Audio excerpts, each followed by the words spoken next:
Hello, welcome to this session of Nursing Management and Pharmacology, created by the Pharmacology team for ATP 2025. Let's begin with the learning objectives. So in this session, we'll learn about the enteral, topical, and parenteral administration methods, and we will learn in the steps of nursing process for administering medications. Now let's begin. So the drug administration method, there are a lot of types of drug. For example, we have enteral medication. So when you say enteral, you will remember the gastrointestinal tract. It means that the medications go through the gastrointestinal tract, through the mouth, under the tongue, or through the rectum. So we will have the oral medication. Will you then place under the tongue or inside your cheek, and you also have what we call enteral feeding tube route, where you can have the medications through the NGT or PEG, and then you will also have the rectal medication, which goes through the anus, because it's a suppository and inserted. Then you will have what we call topical medication. As you mentioned, topical means it will go through the skin or mucous membrane. It can be a transdermal patches, it can be fentanyl ointment, will can also be used to reduce pain. Then we have what we call ear drops. So it's important to know that this medication will go through the middle ear structure, and it's very sensitive, and you have to make sure that it is a sterile drugs and method, because if it's not sterile, it can lead to infection. Next, we have nasal drops. So nasal drops is the one that you use through your nose. It can be a decongestant spray. It can be also drops. It can also be used to relieve sinus or cold symptoms. Or sometimes you can have like the one that you put inside your nose, and it will just get all the mucus out of your nose. Next medication is the vaginal medication. So this can be a suppository, but you have to put it inside the vagina for infection. And you also have some foams, jellies, and sometimes creams also that you put through it. When you later on learn about maternity nursing, you will learn that there is a technique of dosing that will be then inside the vagina to clean the infection or unnecessary thing inside the vagina. Next, we have what we call irrigation medication. So as I mentioned, this can also be a nasal drop as well. So this is to rinse or clean the body cavities. Sometimes it can be for your eyes, ears, throat, vagina, and urinary tract. So it's work to like just cleanse the cavities from all the other unnecessary things. And then we also have the inhalation medication. So this is actually a powder of drugs that can then administer through the airways once we inhale it, or it can also be an aerosol spray that such as fine droplets, mist or foam that will be used to coming through the lungs. When you're doing a nebulizer, this also come as an inhalation medication. And also we have eye drops. So in the eye drops, we use it through the eyes. Can be over-the-counter medications such as drops or ointments. For example, also artificial tears if you are using contact lenses for quite some times, and may can also be a vasoconstrictor if it's like having to do with like cataracts or another type of eye problem.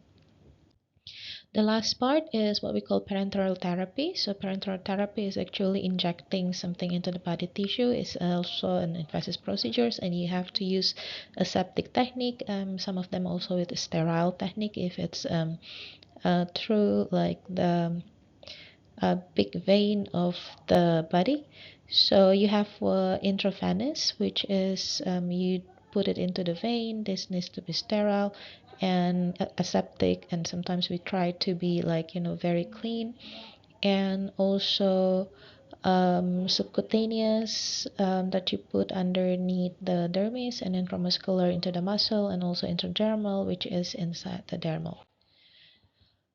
So this is the sites to do subcutaneous injections. You can do on your arm, on your back, on the tummy, a part of your gluteal, and also through the thigh. And this is injection site for muscles. So intramuscular injection, the vastus radialis and deltoid. So this is the vastus radialis is basically next to your femoral, and then this one is your deltoid side, so it's on your near your scapula, near your humerus. Yeah. Now this is the angel to do the angle to do the parenteral drug administration. So if it's intramuscular, it's 90 degrees, subcutaneous 45, intravenous, through the venous, and an intradermal. It's just like there. And this is the same. This is the insertion angel for the syringe or the needle. And this is the type. So intradermal, the locations is here, subcutaneous, the location is here, and the intramuscular, the location is here. So this is the number of the gauze, the needle size, and this is the number of the degree of injection. Now let's talk about parenteral drug administration. So you'll play with syringes, you will play also with this pole. So you have the pole, you have the IV cannulation on hand, and you have the big one, and then you have the piggy bank, the primary, and then you have the extension. You have the primary set, and then you have the piggyback set, and then you have the clamp, you have the port, and you have the cannula. And this is the infusion pump, and then this is the syringe pump. So infusion pump, you put it here, but then the syringe, the one that you put is the syringes, and then here you have the ampule and then a vial. So this is how you open the ampule. Far from yourself, and then this is a vial, so you take care of the vial, you insert air, then you can get the medication out. And this is a normal 500 milliliters IV infusion fluid, and this is the 100 milliliter infusion fluid. And you have also the one that like this is like with chambers, and you have to mix it before you give it to your patient. And this is also another the same like amount, sometimes 500 also. And this is like a little bottle that contains of drugs. You'll see them when you go through your clinical practice. Now let's talk about the nursing process. As you know, nursing process contains of ADPI, assessment, diagnosis, planning, implementation, and evaluation. And in the assessment, you will be doing the history of patient. You will ask about the past history, the chronic condition, the medication use, the allergies, the education level, the understanding of the disease and therapy, social support, financial support, and also other previous healthcare services. In the physical assessment, you'll assess their weight, age, physical parameters such as their disease status or known of drug effects. And then you probably also need to review the um, lab result first for SGOT and SGPT, the liver condition. Now, as nurses, you are responsible for holistic care, so you need to have any comprehensive information about the patient in your assessment, containing the physical, intellectual, emotional, social, and environmental data. And then you can also provide the necessary education planning and discharge program. You can also arrange appropriate consultations, and also you monitor the physical responses regarding the treatment or illness. And remember that the assessment process is a never-ending process, so it goes on and on and on according to the recent condition of the patient. And as you have the medication therapy, you have to make sure that it's a complex and important part of healthcare, and you need to make sure that the principle of treatment needs to be incorporated into the patient's assessment plan. There's the key to assess, as I mentioned before, the patient's history and also the current physical and mental status. Now, in the assessment, you can also assess the level of education, the level of understanding of disease and therapy, because this will determine the level of explanation that you're going to give your patient. You also need to assess the social support, because if the patient has become the patient is being discharged earlier than usual, it means that they need assistance at home and also for the medication therapy. And we also need to make sure that they have a support available at home for them to recover from their condition. And also, if needed, you will then do a referral with the community resources. Another thing you need to concern is the financial support. So healthcare and medication must consider to be the high cost of financial, And some less expensive medications can also be replaced with the more expensive, the less expensive medication can replace the more expensive one, so then the patient will be able to afford it. And you also have the cost that can be burden to the patient, and this can be one of the reason that patient become non-compliant with the therapy regimen or treatment regimen. So another assessment thing that you need to see is the physical assessment. So you need to see determine their body weight. So sometimes it has to do with the dose of the drugs. You also need to see the age of the patient. As the patient aging or the patient is still a children, you need to adjust their dose as well, because their function of liver and kidney have altered. And it means that you need to really see their physical parameters that related to the disease or the drug effect. And assessing these factors then can provide a baseline for determining the therapeutic effect of the drug that we need to happen to the patient. And you can also have the therapeutic and adverse effect of the drug, so you have to really make sure that it is according to the patient's need. So, for example, if a patient with hypertension and they have received antihypertensive drug, the parameter is the blood pressure. So you have to measure the blood pressure before and after medication treatment, or before and after they take the antihypertensive drug therapy. Now we move on to the next phase of nursing process, which is nursing diagnosis. So after you collected the data, you organize and analyze the information to update the nursing diagnosis. So you need to read the nursing diagnosis book for actual and risk diagnosis. But then the principle would be problem, etiology, and symptoms. You will have like the problem, the nursing problem related to the etiology, the cause, and then is evidenced by the symptom. And you know that drug therapy is only a small part of patient's overall situation. You need to make sure that your nursing diagnosis related to drug therapy needs to be integrated in the comprehensive patient picture of a patient. For example, your patient is having pain, so you can have like acute pain related to biological or pharmacological injury agents or effect of therapeutic interventions. You can also have risk of falls because some medication can cause drowsiness and sleepiness, so you can have that one, as well as constipation, because there are like side effects from the opioid medications that then decrease the intestinal motility.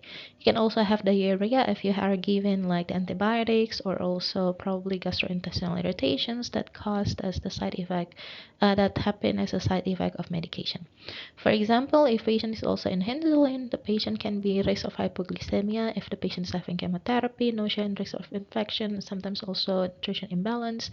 And if the patient is hypertensive, then patient might have risk of fall, risk of ineffective cerebral perfusion.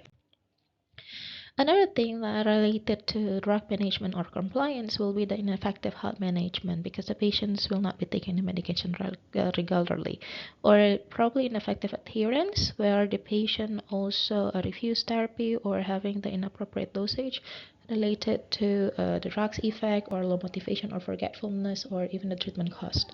Patient also can be having risk of injury as nursing diagnosis, because they have like the sedative effect of the medication that cause hypotension or bleeding, even hypoglycemia. Can also have risk of bleeding because the patients have the anticoagulants or thrombolytics medication, and you always need to consider these things when you are assessing your patient with a certain medication therapy. Now coming to the implementation. So as you implement as a nurse in intervention for drug therapy, you then administer the medication. You can provide comfort, and you can also educate the patient and the family. When you're going to administer the medication in your implementation, make sure that you administer it according to prescription. You follow the principle of six rights, and you also need to be aware of the desired effect and the adverse effect that might happen to your patient. When you are doing the comfort measure to the patient to handle the effect of drug therapy, you can have what we call the placebo therapy. So this is a helpful effect that's shown a success of the drug therapy. So nurses can also provide like comfort measures such as back rub, kind words, or positive approach that is important as the drug itself. So it's like increasing the effect of the drug in the patient. You can also manage that first effect, for example, the temperature, the environmental intervention, the temperature, light, the safety measures such as avoid driving, using glasses to avoid UV rays, or lotion, and even you then provide the side rails so that the patient, when they are dizzy, won't be falling. You can also have physical comfort measures such as skincare and laxative if there is a constipation. Some also can have a lifestyle adjustment, so you then manage the patient to have like the adjustment of the lifestyle. For example, for diuretic use, you use it in the morning, not at night. So then during the day, the patient will be able to go pee instead of at night. The patient will then be disturbed in their sleep. Next implementation is to provide education about the medication to the family and the patient for sure, and you have to educate them according to these key elements such as the drug name, the time of medication administration, the how to storage them, if there are over-the-counter medications or alternative therapies that sometimes need to be avoided or to be consulted first before taking, because probably it then have the interaction with the drugs that we are prescribing. And then we do the special comfort or safety measures on. We do also the um, explanation about drug toxicity, and also we can provide education about the special warning regarding the drug discontinuation, as the patient is probably having tuberculosis diagnosis. They might need what we call pengawas minum obat, or PMO, or tuberculosis drug supervisors, so we have to make sure that they took their medications on time. Another thing is evaluation, the last part of this, as you need to evaluate the ongoing process of the patient, which probably can lead to the change in assessment, diagnosis, intervention. So if a patient are then compliant, we need to see the therapeutic response, probably adverse drug reaction, drug to drug interaction, or drug to food interaction, drug to alternative therapy interaction, as well as drug to laboratory test result. If identified, then we need to change our plan. And also, we need to evaluate the effectiveness of the nursing intervention and the conditional program also, by seeing if the patient is being compliant to the medication or not. Last one, once you do the implementation of medication, then you need to do the documentation as a part of six rights, and you will write the type of medication, the route, the response, documentation, and then quantity of medication ordered and remaining. So for example, here at 8 a.m. we have a patient. She is receiving IV ceftriaxone 1 gram given by Nurse Siska. So Nurse Siska needs to write at 8 a.m. the patient was given IV ceftriaxone 1 gram diluted in 10 millimeter or 10 cc of 0.9% NaCl via the left IV port. There were no complaints from the clients, and signed by Nurse Siska. So this is what you need to write. These are the reference, and I hope that you learned something. Thank you.